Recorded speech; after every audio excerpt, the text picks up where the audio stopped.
reason you haven't felt it is because it doesn't exist. What you call love was invented by guys like me to sell nylons. Is that right? You're born alone and you die alone, and this world just drops a bunch of rules on top of you to make you forget those facts, but I never forget. I'm living like there's no tomorrow, because there isn't one. I don't think I realized it until this moment. But it must be hard being a man, too. Dami I gospoda. Ladies and gentlemen, welcome to the first ever Russian Fyodor Dostoyevsky edition of Nick's Nonfiction with your host Nick Muniz, often referred to as the onus of bonus, bringing you a very special episode in our time of need, a quarantine, and a very thematic episode, the underground man, Fyodor maybe himself, giving us a multiple decade account of self-isolation. He is the king of quarantine. We are going to be learning from the best, diving deep into the minds of one of the first introspective authors of all time. This is our most existential episode to date, hands down. Many of you out there are having plentiful personal realizations at this time, and we are going to be doing that along Fyodor's journey. He takes us in his first book. This is his breakthrough novel.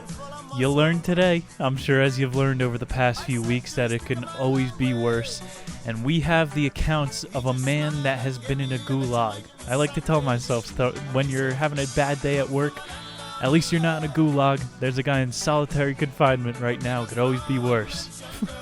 And so whether that confinement is in your own castle at a time like this, or in a wet, Siberian, terrible nightmare, we learn to get through that. This book, halfway through, may be the most iconic Russian poem of all time, the Apropos of the Wet Snow, written by Fyodor. It snuck into his beautiful first novel. It's broken into two halves, nicely done. The first part is a profile of the underground man, how he got to be at this point in his life at 40 years of age. And then the second half is going to be the memories, what he cannot get over in his mind and has led him to this point. A little about the author, our man Fyodor Dostoyevsky. We are going to have his future books on in future shows for sure. He was born in 1821, died in 1881. That is 60 short years of Russian hell. Sure, it felt like an eternity for him, but he is probably the most well-known Russian author. Name another. Anastasia. See, nobody knows who wrote the book. You only know Anastasia. I bet half the people just thought that was a Disney movie. Dostoyevsky, our boy Dos, his dad was in the army, and his mom was a stay-at-home. You'll see this happens a lot if you were lucky enough to not be walking the streets of St. Petersburg at the time. So his mom was a stay-at-home, and it makes sense when you hear Fyodor was the second of 7 kids.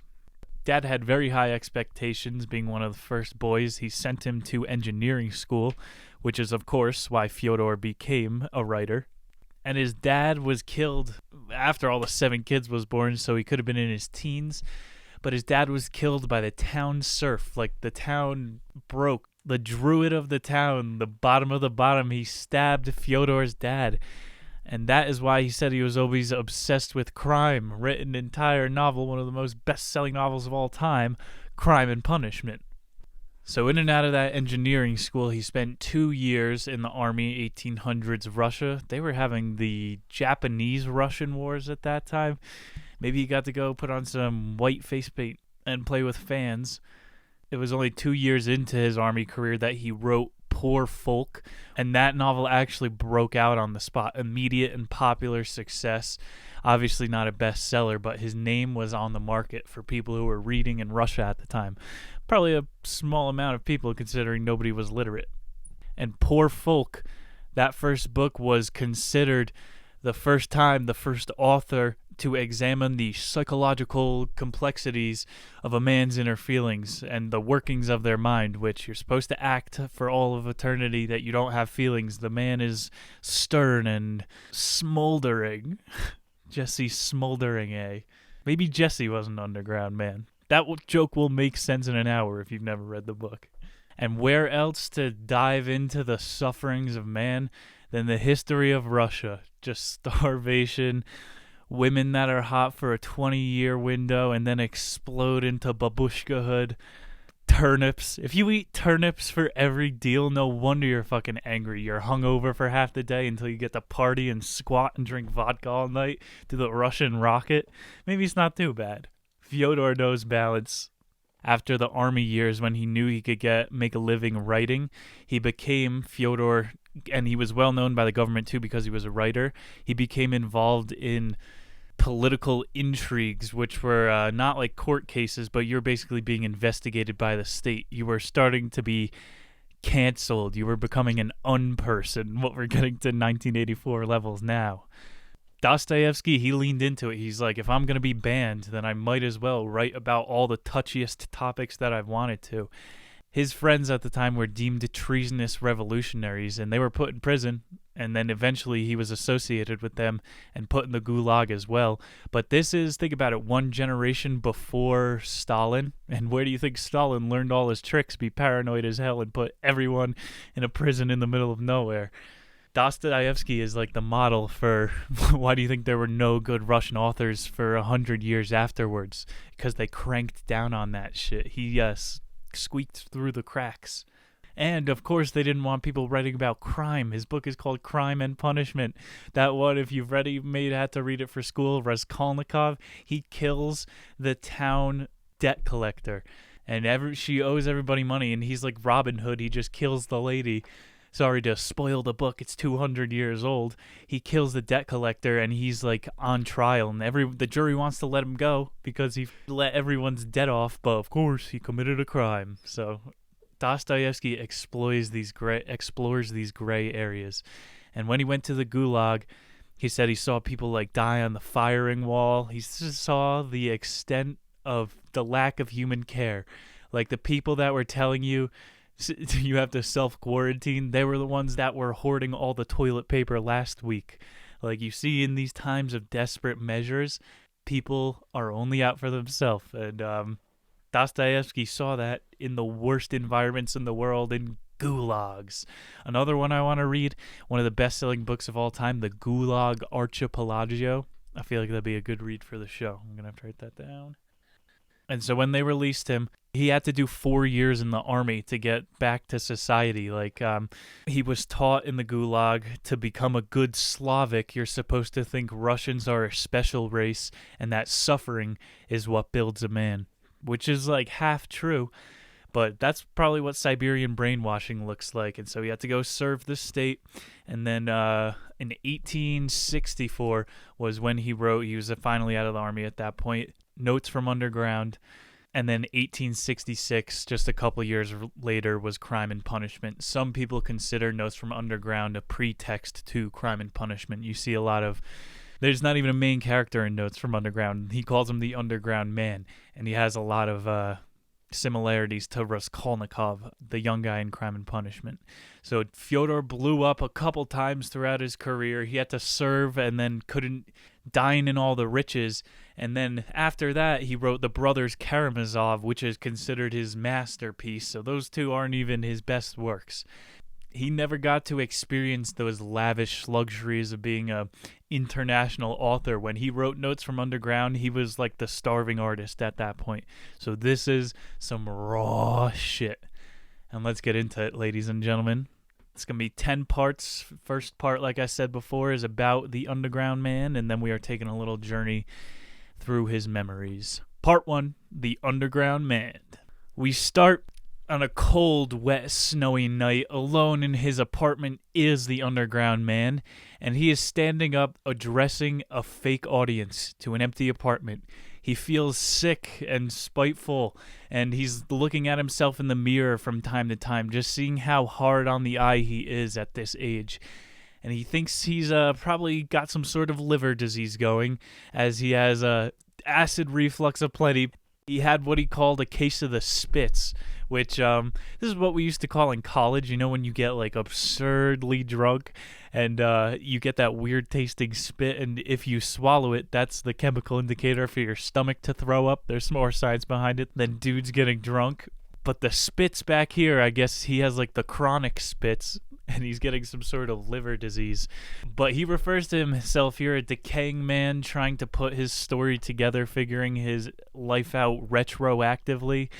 He is one of the first anti-heroes of all time. You don't want to root for this guy. He's a fat, neckbeard World of Warcraft wizard in today's scope of this type of guy, probably.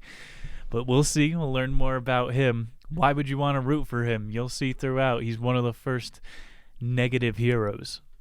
The underground man knows he has this drinking problem, but he refuses to see a doctor out of spite. And he knows it's the spite that causes the pain ultimately, but then the drinking quells the pain. He thinks what adds to his spite is he began working for the government 20 years ago, which is when he considered himself to be jaded. So he's 40 years old now. Since the age of 20, almost, he's been working at this dead-end job.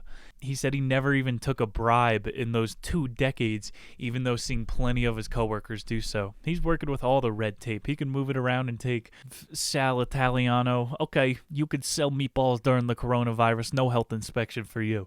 He could have took that bribe. And so while he knows he's jaded, Underground Man says he's not embittered, even though he likes to ruin people's day for a form of entertainment.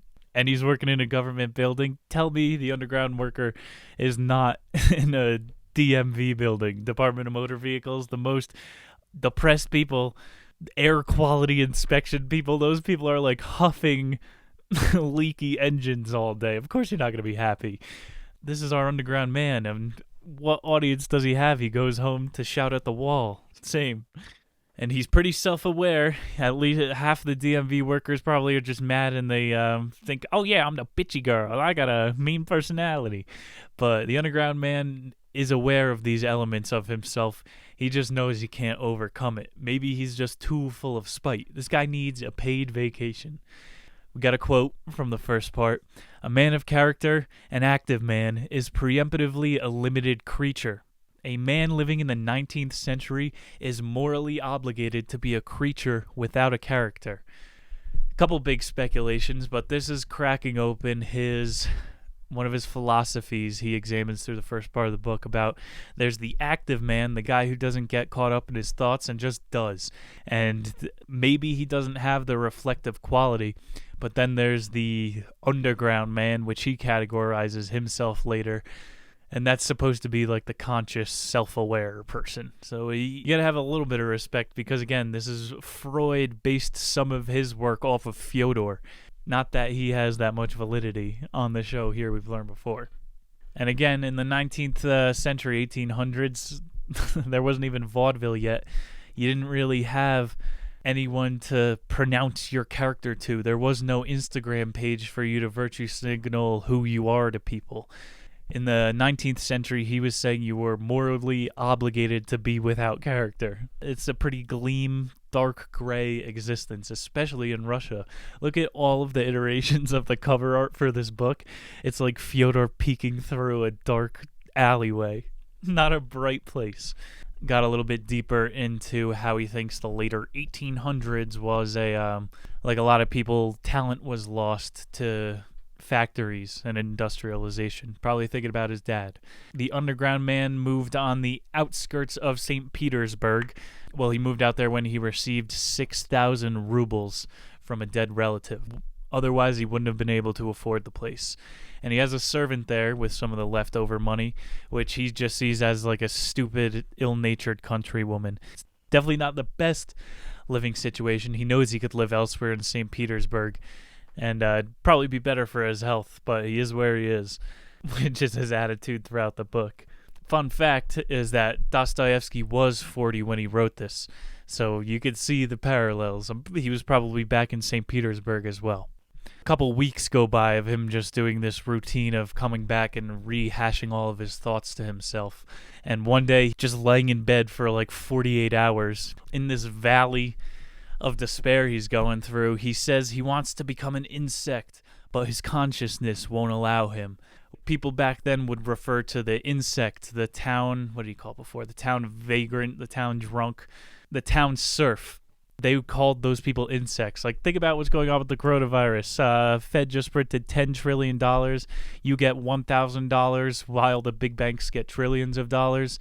You'd be lucky if those people looked at you as cattle. You'd be lucky if they looked at you as a rat. Those people look at you as an insect. Throughout history, if you go to Europe, people know their place in society. They refer to themselves as an insect. So Fyodor is being straight up with it. He's going, I wish I could be one of these vagrants and give up all my talents, but my consciousness won't allow it. Remember, probably middle school it was, we had to read that Metamorphosis book. It was like a German tale where the kid stayed in his room and turned into like a slimy bug. Remember those other books? I remember these ones from like the Scholastic Book Fair. It was like a holographic cover, and the kid would turn into a different animal. I don't think that one supported my argument at all, but I just remember those books were awesome. This becoming an insect thing is big symbolism for poor getting poor. A lot of levels to this book. Fyodor thinks on his level of consciousness, it would be better to possess only the amount given to direct persons and men of action who seem to have the correct dosage. Consciousness can be too much, you know. God's making you, he probably only needed to hit the dropper once and he sneezed and squeezed the whole thing, and now you're existential thinking if you ate one too many potatoes for dinner or whatever. Up until the 1800s, life is suffering. That was another one of the accepted hardships. So it's never been cool to talk about being sad and fetishizing mental diseases. Now, you know, you get likes if you tweet on Instagram, I'm feeling sad. I mean, if you're a hot girl, that is. But again, this is the first time it's kind of being bought up. And he's trying to identify different types of consciousness as different diseases, which you see he's 200 years ahead of his time. He's like the first psychotherapist Fyodor out here, and he tried to say active man, underground man. Why do you think 40% of Americans, of age Americans, don't vote? I mean, probably 20% of them are lazy, but like 20% probably know it doesn't fucking matter. Yeah, all the primaries are rigged, but definitely not the federal election. No logical inequity there. He put some really important points out there a couple hundred years in advance. Another consciousness quote he had wrapping up the first part: the more conscious I was of goodness and of all that's good and beautiful, the more deeply I sank into my mire. I guess appreciation doesn't even work for this guy. He needs some selective serotonin reuptake inhibitors. This guy might have the real big sad. Fyodor, he has the sad pass. He's got the free tweets to tweet edgy 14-year-old deep things like Bart Simpson in all black goth attire. Fyodor has the pass. And so through all these levels of consciousness he's getting into with the underground man, he concludes that one is not responsible for being a scoundrel. Most people are a slave to their natures anyway. A little bit of a determinist argument there. But he wonders if it's any consolation to the person who realizes they're a scoundrel. So if like some guy who's a kleptomaniac steals without even realizing he's stealing, do you think the guy who's like, I'm poor, man, I just needed something to sell to eat tonight, do we give that guy some more leniency? Yes, but in that old judgment, everybody got hung because that was the only entertainment they had. So he's making a much bigger point than it is to say now, which is that there's gray areas in crime, you know? Let's get part 2 here. Life is a toothache. He just gets dandier and dandier. The direct man, as we were talking about before, the man of action, is almost always fueled by revenge. He's fast acting. There's not a long-term goal there, but revenge is a fuel that you could store up and it could last you a lifetime.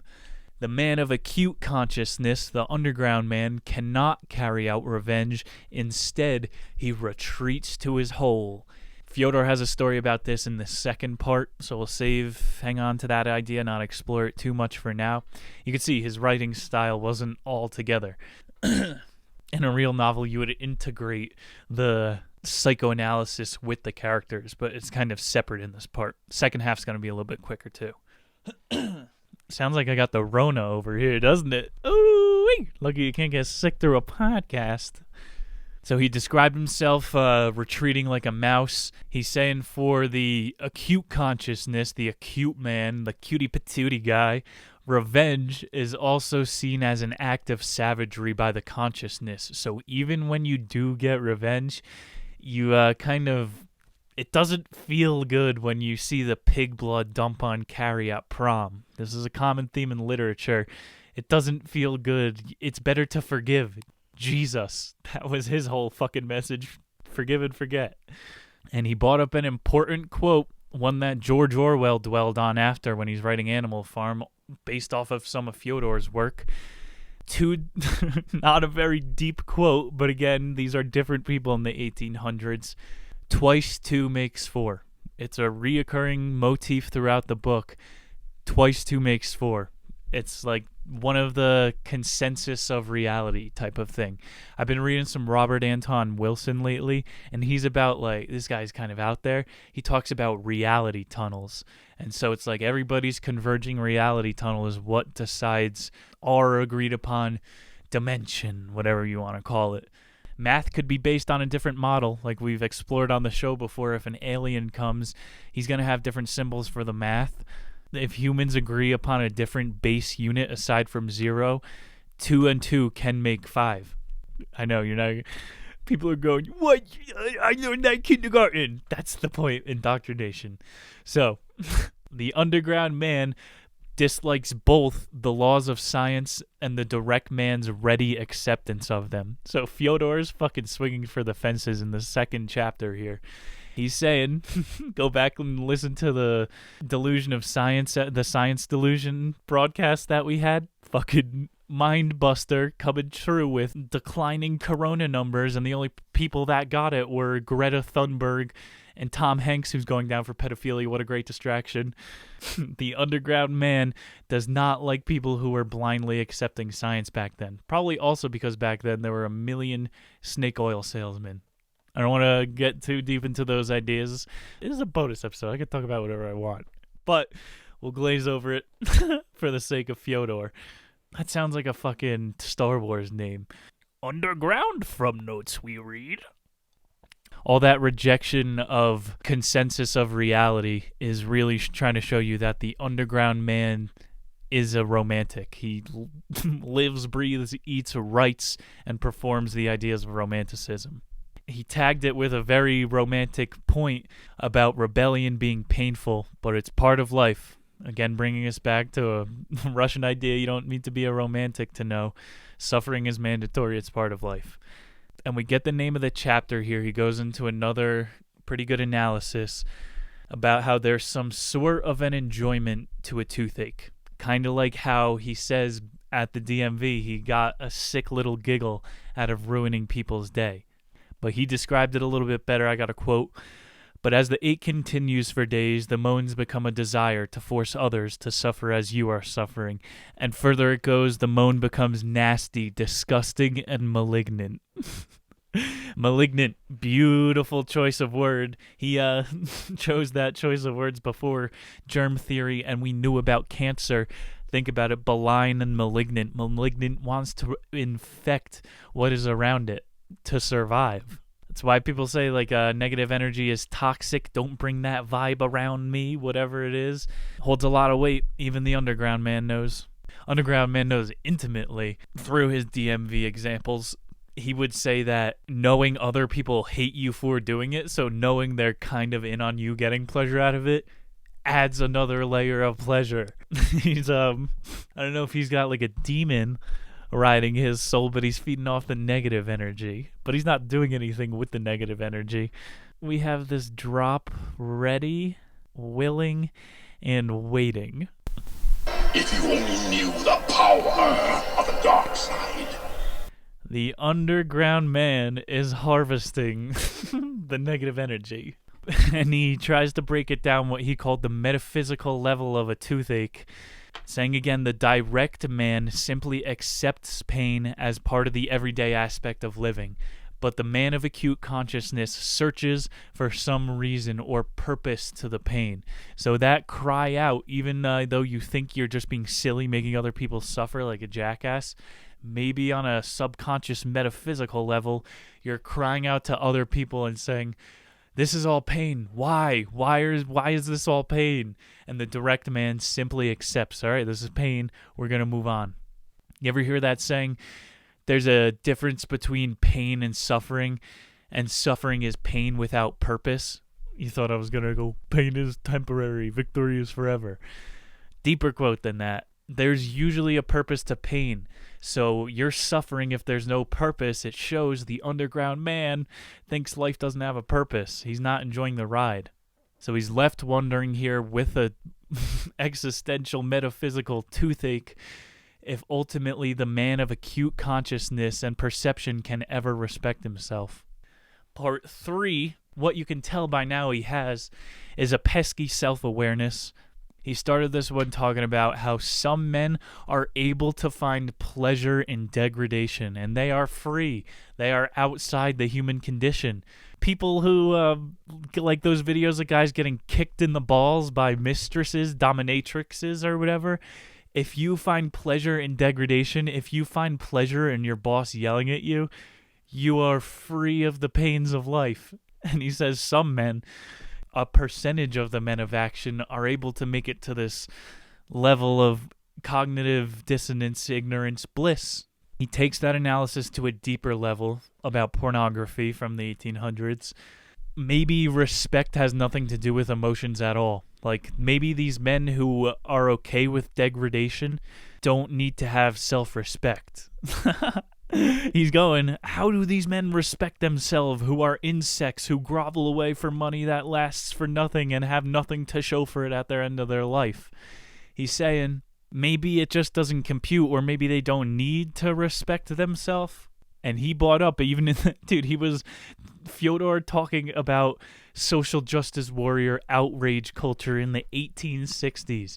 He was bringing up how people pretend to be offended in public, and he called this parroting. So he's given psychological terms to virtue signaling. Fucking Fyodor, holy shit. That's wild. And the underground introspective man, the acute consciousness man, says we'll go on to think, have I ever been offended? When have I been offended?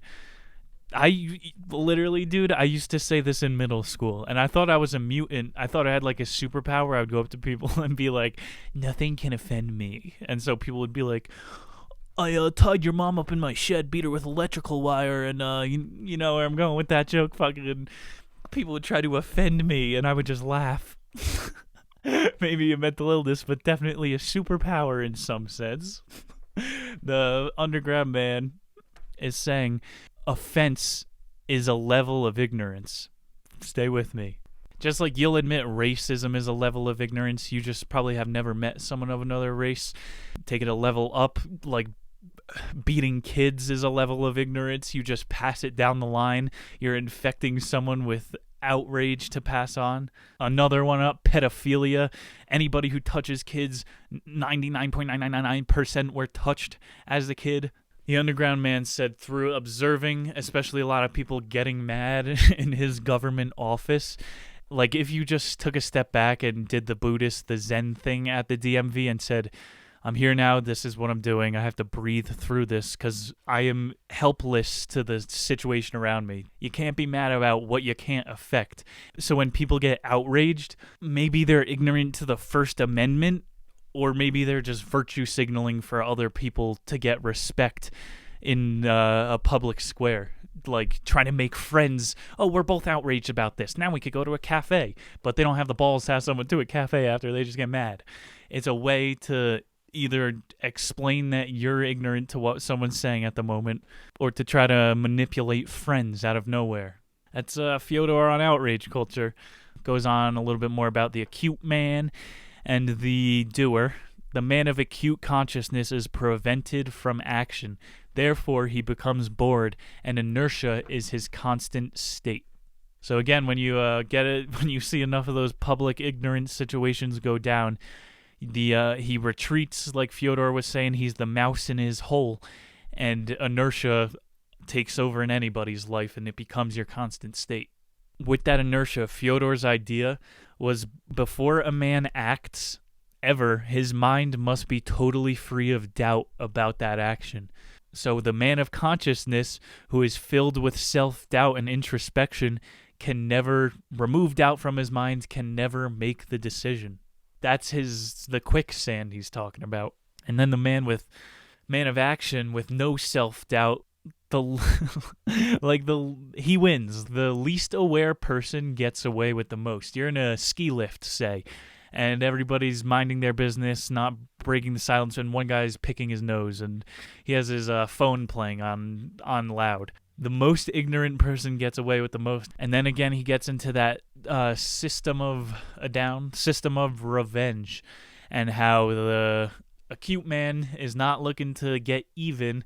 He doesn't see any progress in that, but the active man uses justice as his mechanism for revenge. So, like I said before, people who have studied, I have a bachelor's in criminal justice. If you look at the legal system, it's mass processing. The first step for putting someone in is literally called processing. It's a game of the odds. It's not a Parthenon, a Greek place where you go and talk to the town and try to defend yourself. And he's saying the active man knows that you need to have a justice room for them to sketchily hide away and rob both the defendant and the prosecutors. Just because a guy gets a life sentence for manslaughter while driving under the influence, neither party wins.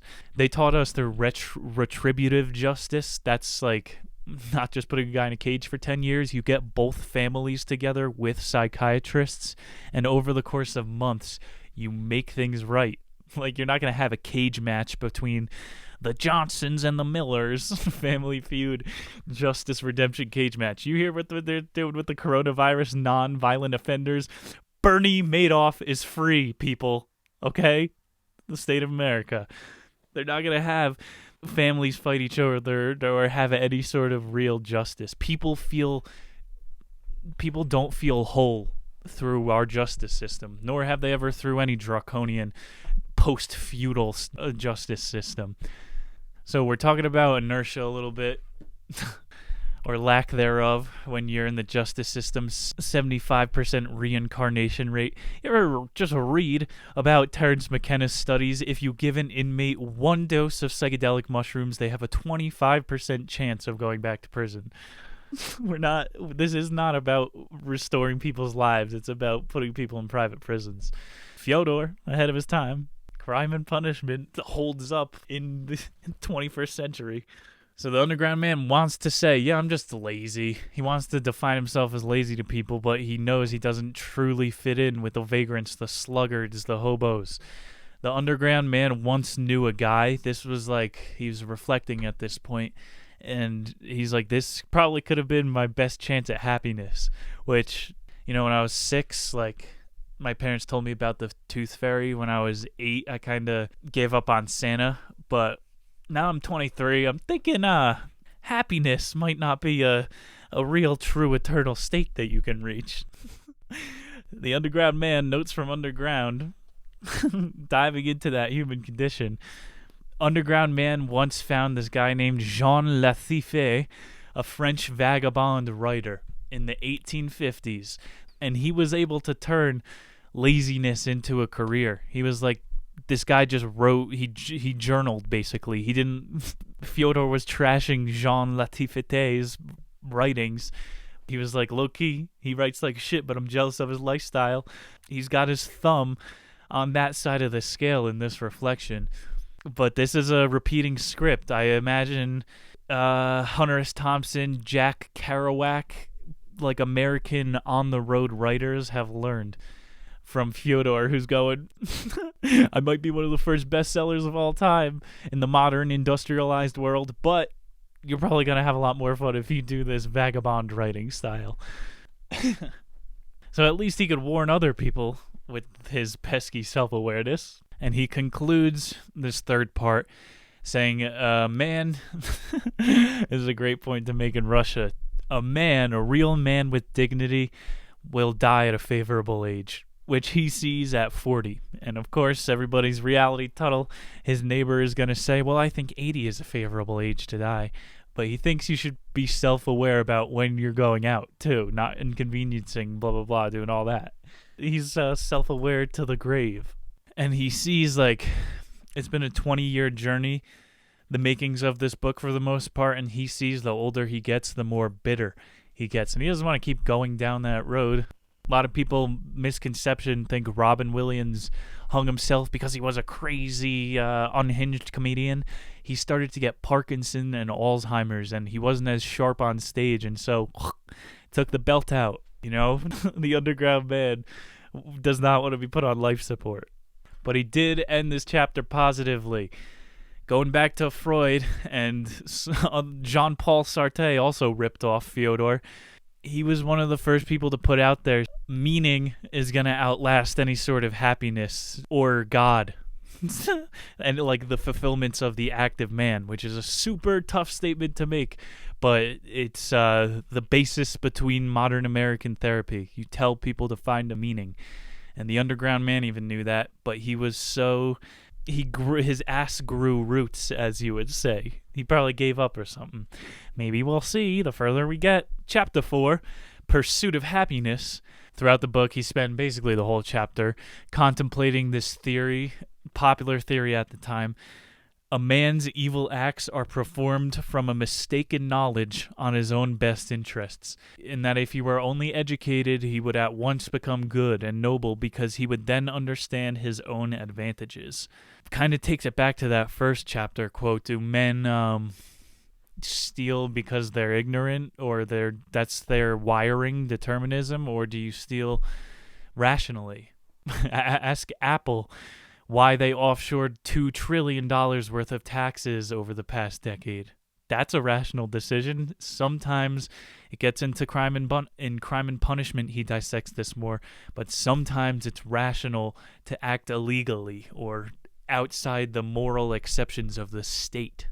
And so what some people would consider beneficial, a lemon that's been parked on your street for a year that nobody's claiming, if you sell it to a junk hound, some people will consider you a criminal, even though you probably just made street cleaning easier. Some people are going to consider that type of an act self-sabotage. But again, Fyodor's taken it to the next level.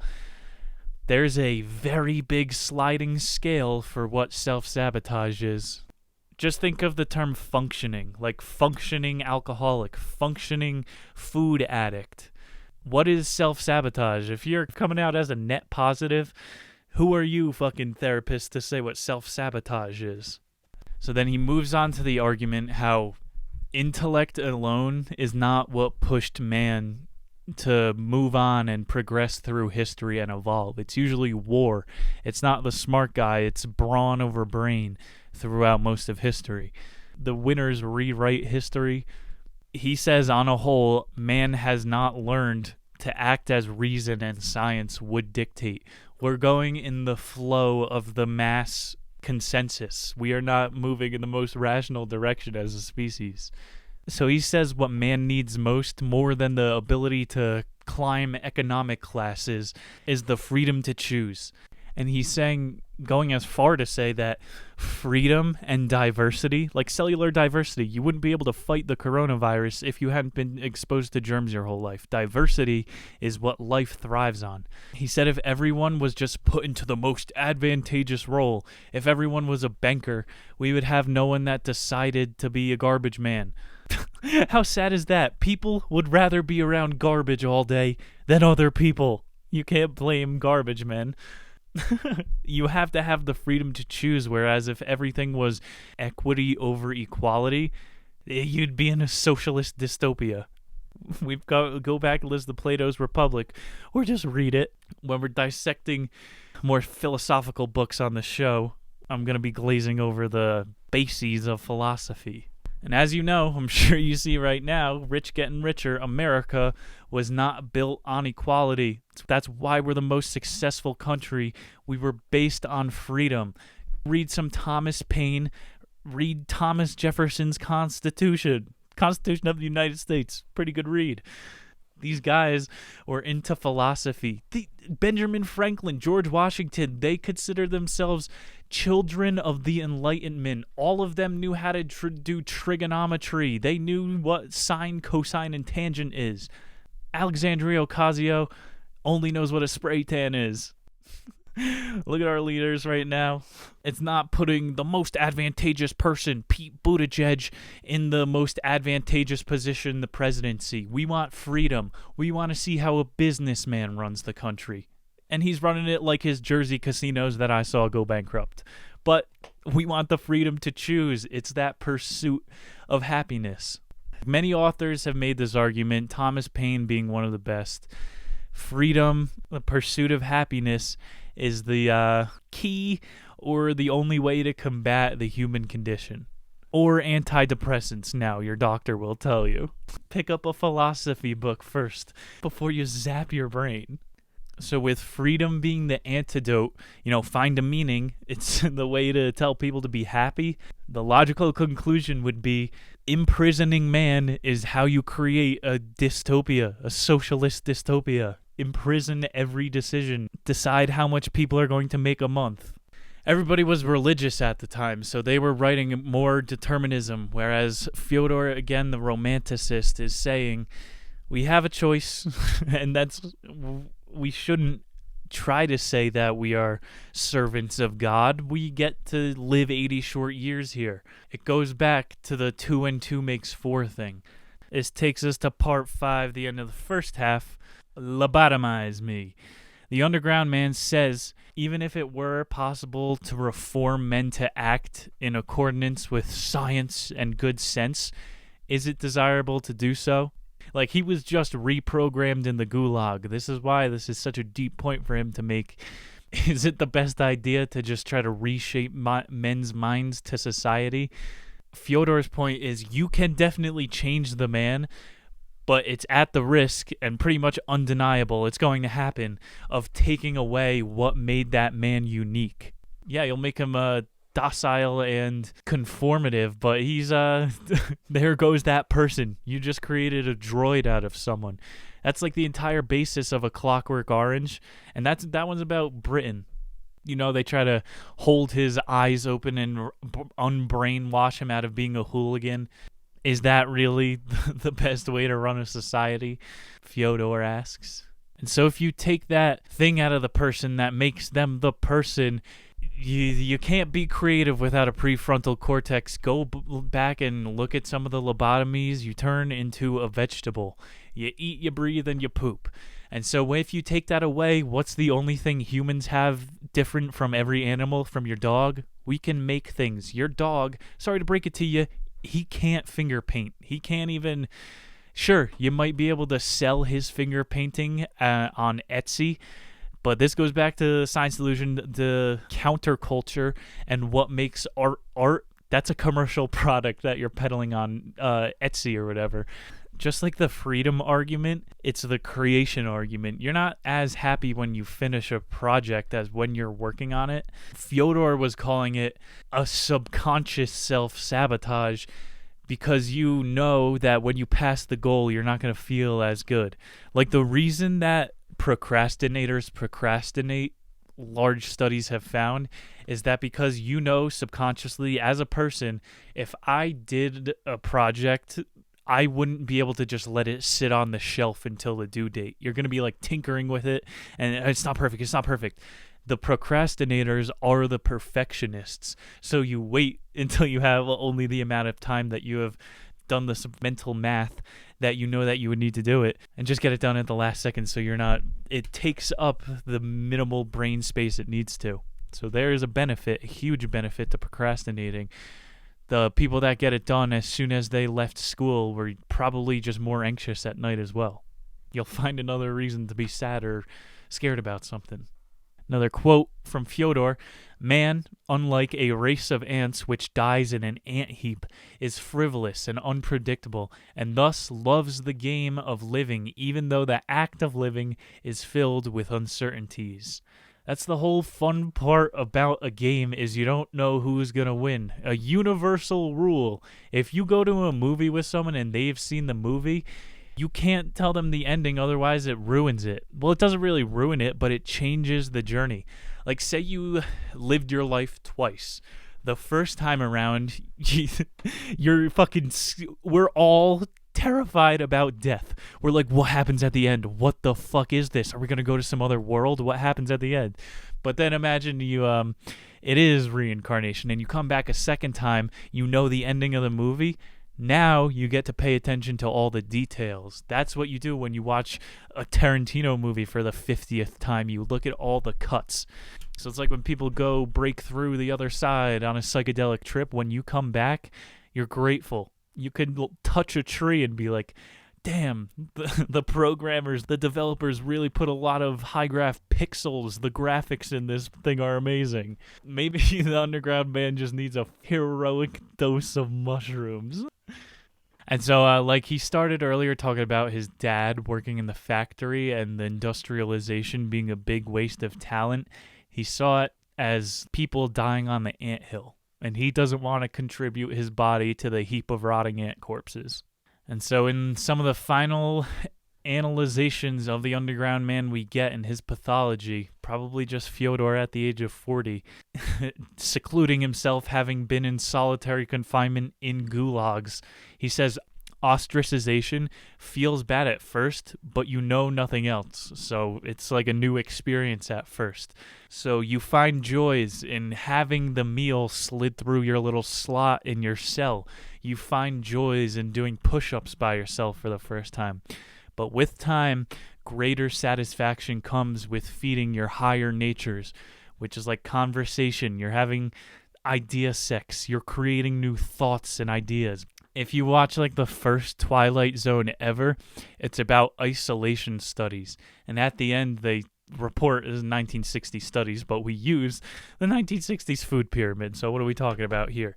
If you spend, well, you could spend up to 5 years alone, and then from the 5 to 10 year mark, that's when people will develop multiple personalities. Like you literally watch Castaway, Wilson, you turn on a community within yourself. It's fucking wild. So he's going, even if we had the mathematical calculation for well-being, a lot of people wouldn't want it. Like if you were told the secret to happiness is having a coffee with your loved one in the morning and then having a community that you could go to at night. That's it.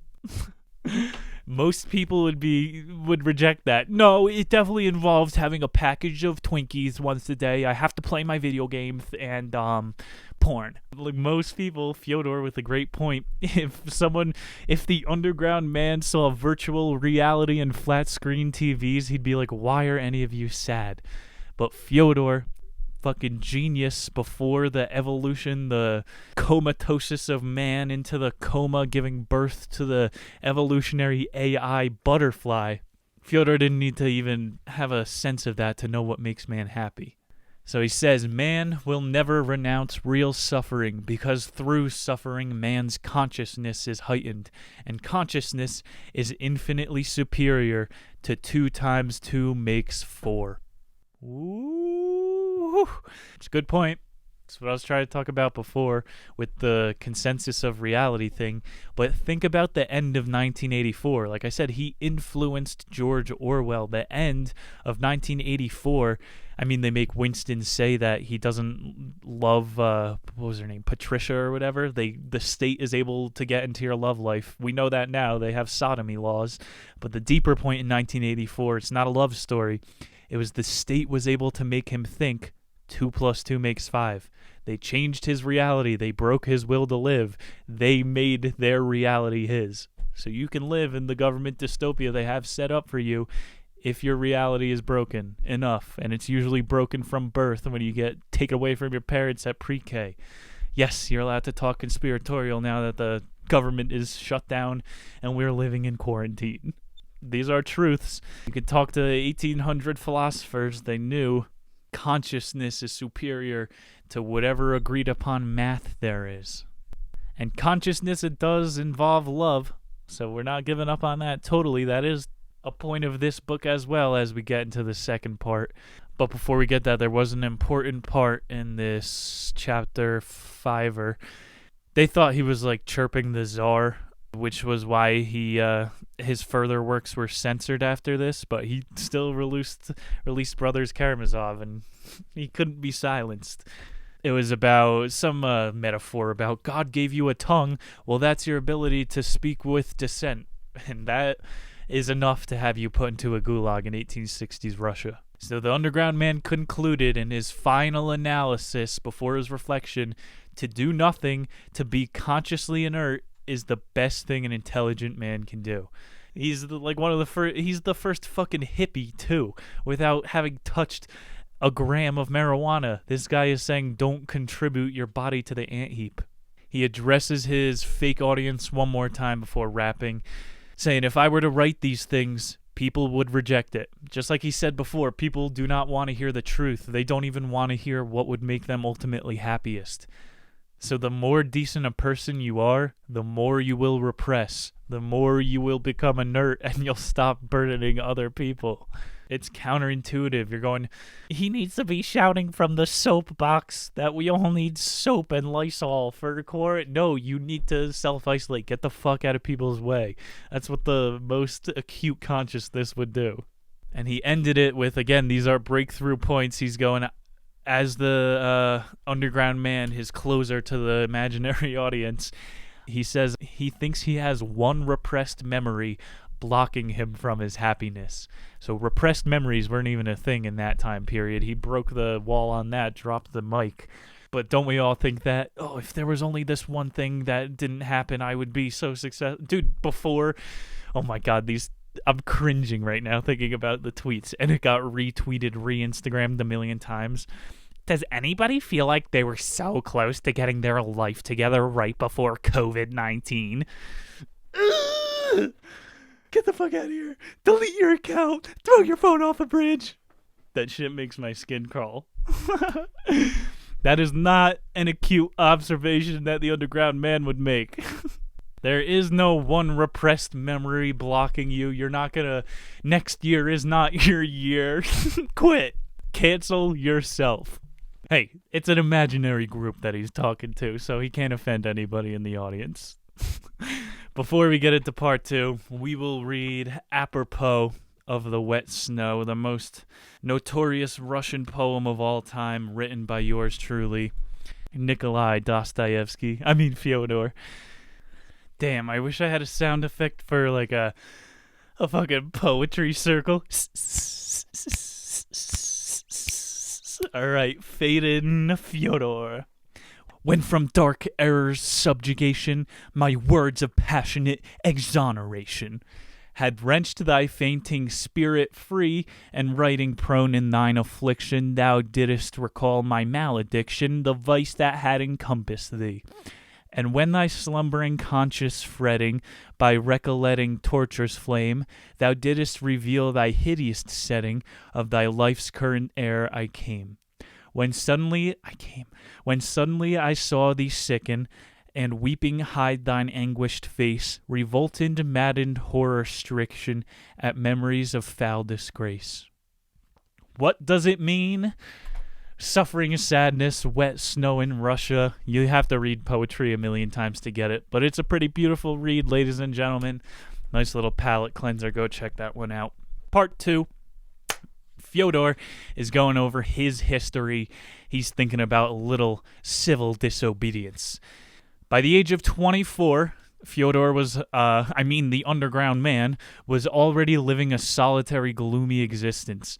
He wished that his coworkers would look up to him, but nobody even looked in his direction. He never understood why the other coworkers were like nonchalant, because he was the most pampered-looking one in the office. He was way insecure, it sounds like. He hated his own face. He talked about a lot, and he was so insecure, he was so self-conscious, he thought other people hated his face as well. He mentioned how he was always the first to drop their eyes when people looked at him too. I'm pretty sure body language reading experts try to say that's a sign of low confidence. He admits, like he said in the first part, he knew of his negatives. He knew of his shortfalls. He'd be good in an interview. He said, "I'm cripplingly sensitive, which hurts more knowing every decent man of our age must be a coward and a slave." So he looks down on his coworkers too with resentment. Probably why you don't have too many friends, Mr. Underground Man. Said he would go out for prostitutes every now and then, and he found himself reading most of the time. And one night in particular, he remembered walking by a bar and envying a guy who got thrown out the window. And on that same night, he actually entered the bar, just trying to see what was going on. And the cop that came in to get a handle on the situation barged through Underground Man. And he was pissed. He felt like he didn't even exist. That's like the worst thing. That's why all those friggin' homeless people will act erratic, like the crazy ones. They just want to fucking know they exist. And at the time, though, when he did get bumped by the cop, he said, "I spoke a literary term in which made everyone feel lighthearted, but did not reduce my humiliation." So he, said when the cop walked by, "Oink, oink, piggy smells a donut," and everyone was like, fuck the cops. And he made everyone laugh, but just like Fyodor, the acute consciousness, the laugh wasn't enough for him. Just like revenge, doing a practical joke isn't enough to get it doesn't make a situation whole. So he went home after that account and drafted an apology letter, an apology letter from the cop, which of course, police officers, breaking news, are not writing a lot of apology letters. I don't even think they apologize to the families of the people they kill who are unarmed. That again goes back to retributive justice, does not exist. And so this went 2 years. He was waiting for a response in his 20s. And the cop, he said he would dress up in really expensive furs. And he would walk the cop's beat and try to bump into the cop. But he chickened out for months at a time. But one day, it was a cold, snowy day. Apropos of the wet snow, reoccurring theme of the plot points in the book. He bumped into the cop. Full shoulder bump. Checked him. No penalty box. It was a clean hit. The cop pretended not to notice even though he was stumbling. And the Underground Man, when he went home, was jumping on his couch. He was celebrating. The Underground Man, the most stale, stagnant piece of shit, is throwing a party for himself. Now at 40, he's looking back at this wild scheme going, is this really what I wasted my time on? This is what mattered when I was 24? So he's getting a little bit of cringe over his celebration. What brought him happiness in the past is now making him uncomfortable. As he said, he gets bitter as he gets older. And he said that was one of the times that he was the active man. And didn't do much for him. The best revenge is to forget. The opposite of love isn't hatred, it's indifference. You don't care, you don't even think about the person. And so he said these types of visions from his past would constantly haunt his dreams. So a bit of narcolepsy going on with the obvious depression and anxiety from the Underground Man. He said when they weren't nightmares, though, fortunately, he'd be able to ride the waves of success in his dreams, the apex of fame and honor, everyone groveling at his feet, or he was living in utter debauchery and squander. There's no in-between for him, so, even in his dreams, there's no in-between, representative of how he lives his life. Introduced the little characters right before he ended the chapter. Simonov is one of his old college boarding school friends, they called it. And he would always reach out to Underground Man, but he would not answer. This is one of the points where he did decide to meet up with the guys. Part 2, Chapter 7, high school reunion, we're calling this one. The Underground Man was getting some air from work one day, and he headed over to Simonov's, where 2 of his other old schoolmates were, and they all ignore him as soon as he enters. Just as he expected, part of the reason this guy is a isolator. And they're all planning a send-off dinner for another schoolmate, Zherkov, who's obviously not there. It's like a surprise dinner. Zherkov, he was like the macho guy in the school. And the Underground Man used to hate him. And the party is for old Xerxes is receiving an estate as an inheritance while he's in school. And the two guys that were helping plan the dinner at Simonov's were Verfiken, a Russian German. The underground man considered him one of his bitter enemies from high school. So not only was he not making friends, he was creating enemies. And Trudyelbov, Trudeau we'll call him, he was the other friend, a distant relative of Zherkov. So all three of the guys, minus Underground Man there, decided we'll pay 21 rubles each and we'll provide a good send-off dinner at what was the Hotel de Paris for Zherkov. And the Underground Man chimes in and he's going, hey, I could throw in 8 rubles and that'll bring our total to 29. We'll have a party. And the other two guys, Trudeau and the German, were going, you've never really been on good terms with Zherkov, And the Underground Man insisted, threw him his 8 rubles and said, let's have a party. The party didn't start then. Trudeau left straight up, was like, this is uncomfortable. He just budged his way into the dinner and left the apartment. Didn't put the best taste in everybody's mouth before the dinner. Simonov asked the Underground Man, hey, could I get the 8 rubles you were just talking about? And the Underground Man panicked and was like, fuck, I don't have 8 rubles. Fuck, I owe Simonov 15 rubles. He wasn't thinking before he was offering to come. But Simonov and the Underground Man go deep. They're friends forever, boys for life. He says, I'll spot you, it's all good. On the way home, the Underground Man is like, what came over me? Why the hell did I insist on going to this? I still find Zherkov despicable. I cannot not want to go to this party anymore. How good does canceling plans feel? He knows he should probably send the letter saying I can't make it, knowing how poor he is too, and if there's going to be any other activities. But he's saying, fuck it, I'm going. And the dinner is the next night, another restless night from the Underground Man. And he's able to get off work 2 hours early to get ready for the dinner. He knew his clothes were robbing him of his dignity. He's fairly poor. He's in rags compared to what the other guys are in. But he's having his daydreams again of making Zherkov look dumb with his quick wit, and then the rest of the friends clinking their glasses and cheersing to eternal friendship. And he arrives at the hotel at 6 o'clock to nobody there. And he sits angrily there just waiting, but at 7 o'clock, Zherkov comes up. I definitely just fooled a few people. Zherkov is super cordial. The Underground Man was expecting for him to make some cheeky joke or some backhand towards him, but he was super nice at first and was like, why are you not drunk? How long have you been here for? The dinner starts at 7. And then Zherkov shows up and they all have a big laugh. The Underground Man was like, oh, okay. So they're not all out here to get me. I'm not. He's paranoid. He thought everybody was just about to ditch him. The age before cell phones definitely did not help the mental health of the Underground Man.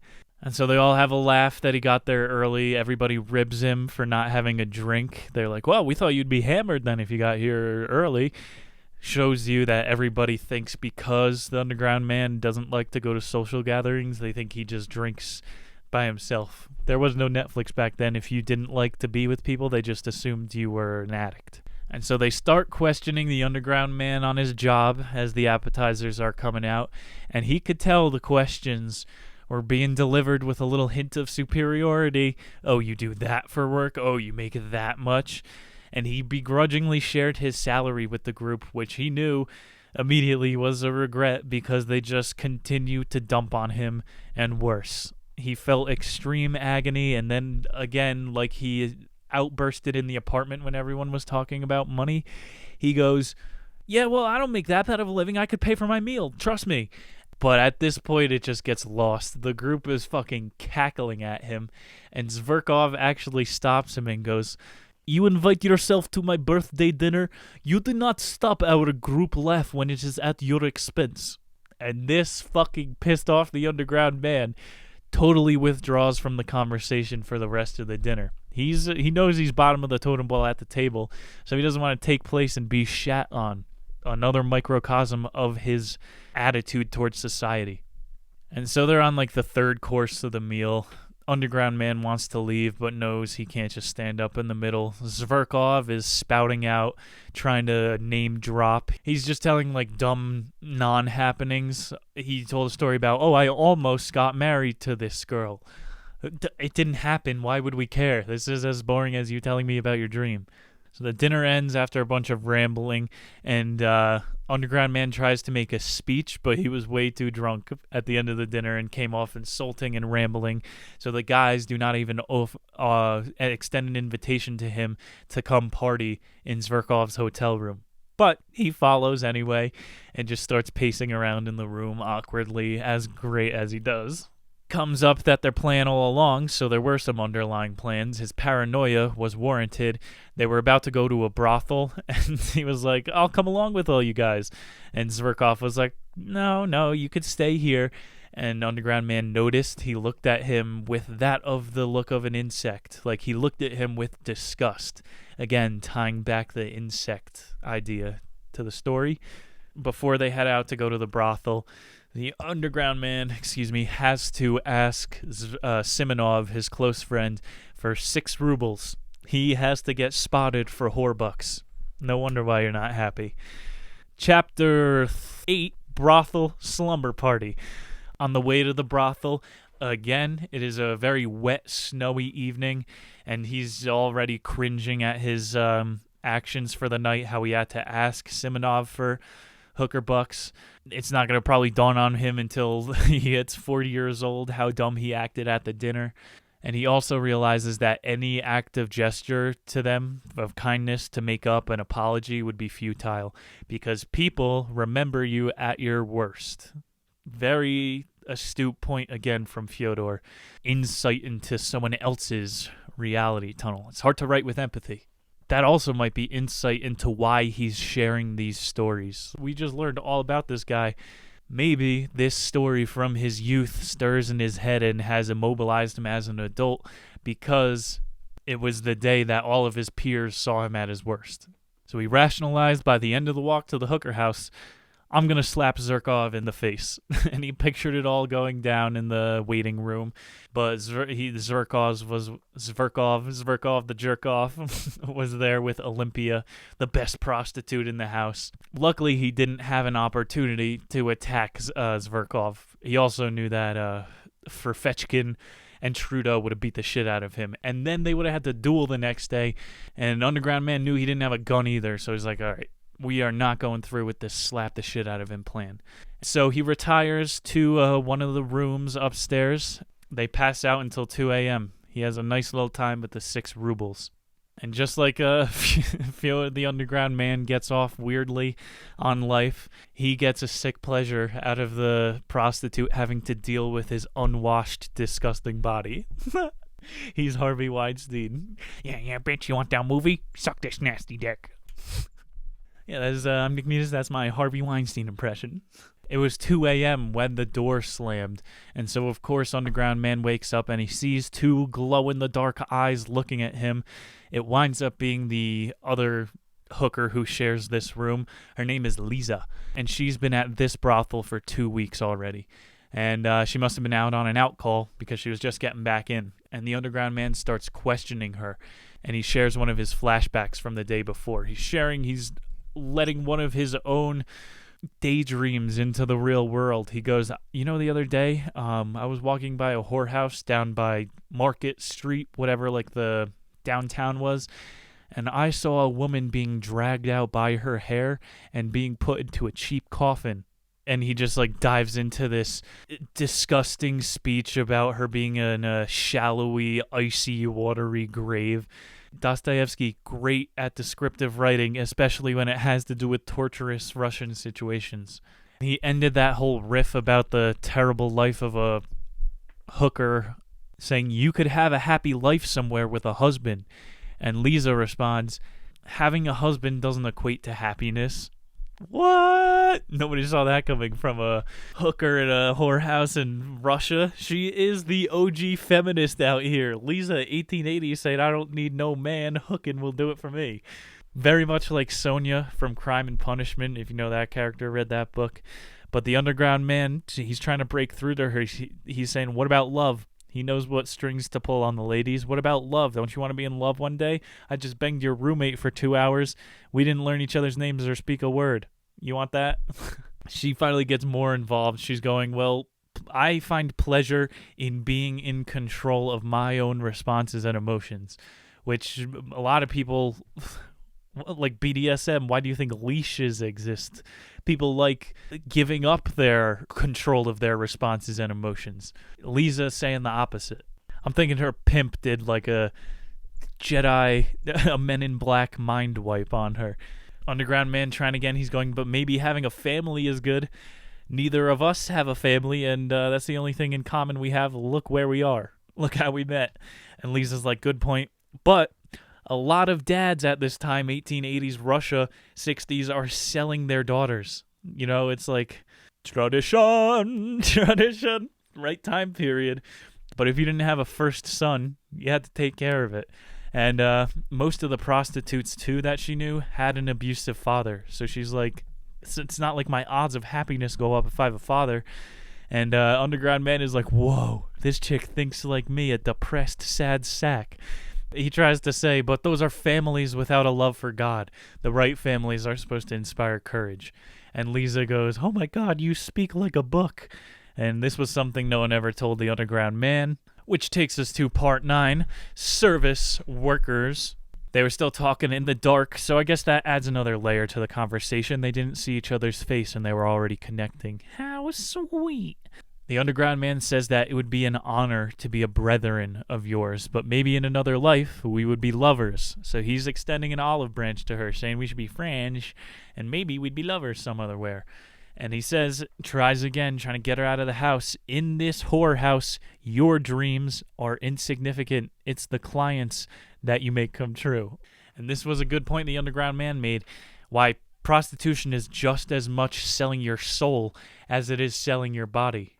When you're giving up your dream for someone else's one-night sexual dream fantasy even, you're selling your soul. And the more of your soul you sell, the less you have, just like the lobotomized man before.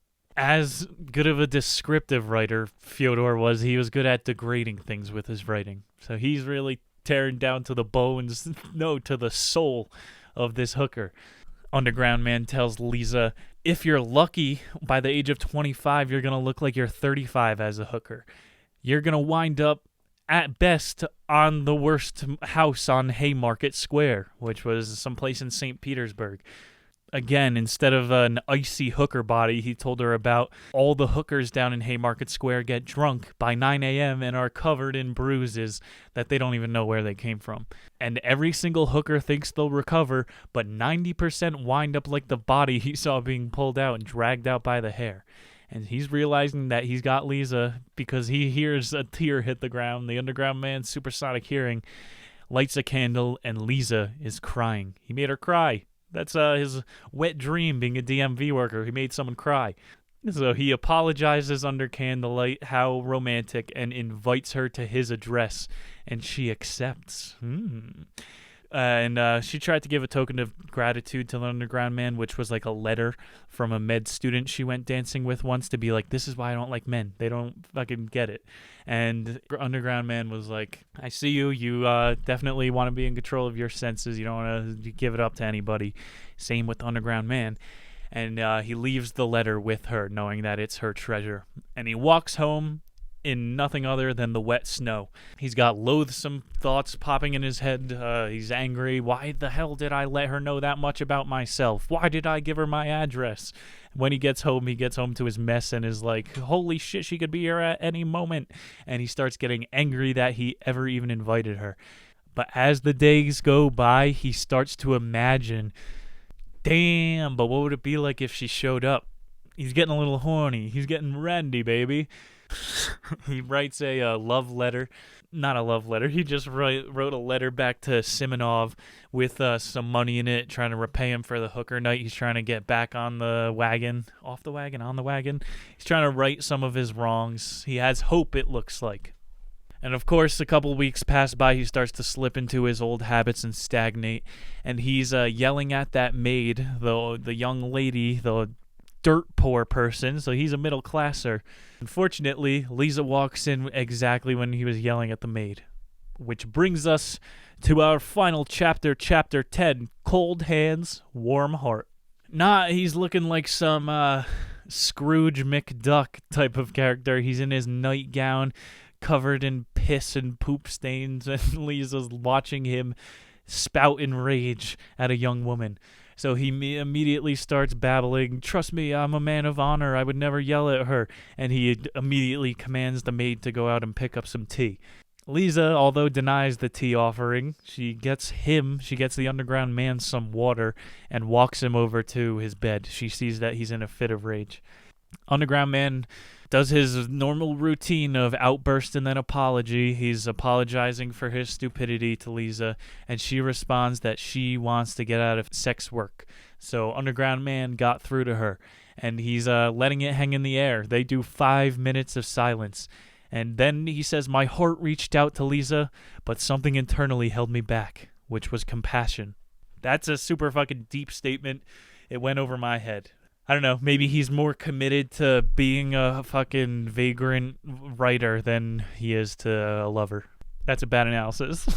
He admits to Lisa that he was hurt on the night that he came to the brothel. Like he said, "My friends were shitting on me all night. That's probably why I was saying these mean things to you. I'm sorry." He doesn't really apologize much, Underground man. He's making some progress with her already. But again, cycles back within his 5-minute soliloquies. He came full circle. He's going, "Oh shit, she just saw me apologize in my own apartment. I could never let her see me like this. I fucking hate this woman." He tries to get up, ending the conversation, but Lisa wraps her arms around him, and for 15 minutes, the Underground man bursts into genuine hysteric tears, and they hold each other. 15 minutes of crying. He probably has 50 days worth of tears built up in this stern face of Fyodor Dostoyevsky. But it comes out in these novels, Underground man getting his 15-minute hug. Fyodor living in gulags, getting his eternal recognition on the New York Times bestseller list. He admits one of the most Fyodor things. What breaks the silence after the 15 minutes was Fyodor said, "I cannot get on without domineering and tyrannizing over someone." Knows he's a bit of a control freak, and in his position in the world, he has no control. So he admitted one of the most therapeutic things he could admit. And then the maid comes in with some tea that she had been brewing. Underground man is pleased that Lisa wasn't overwhelmed by the outburst, and he's reassuring her it won't happen again.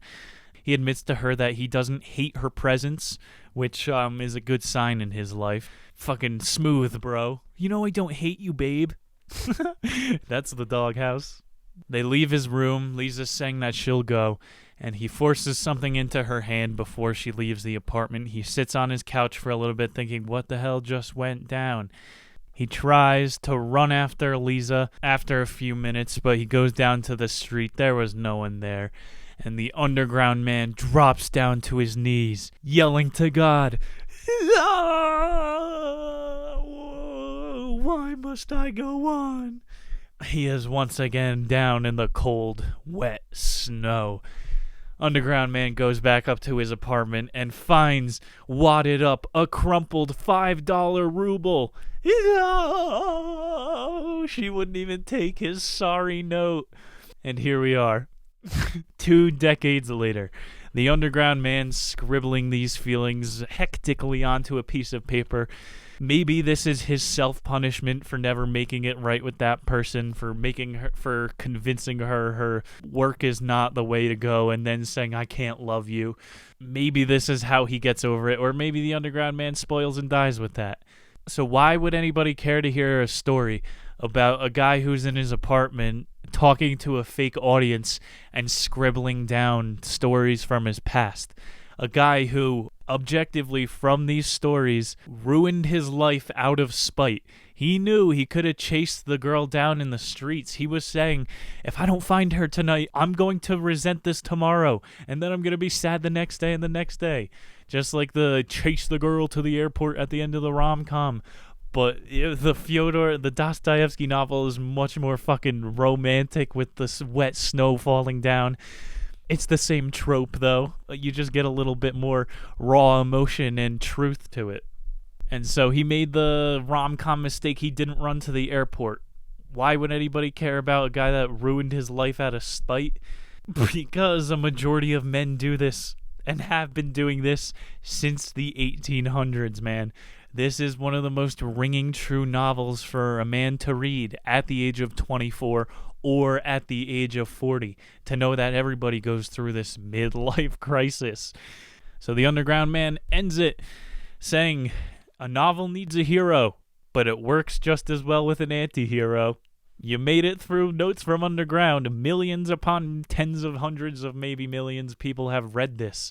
He's one of the first people to prove you can write a global humanity bestseller without having a true hero, because it mirrors the worst qualities or the most prevalent qualities in all of us.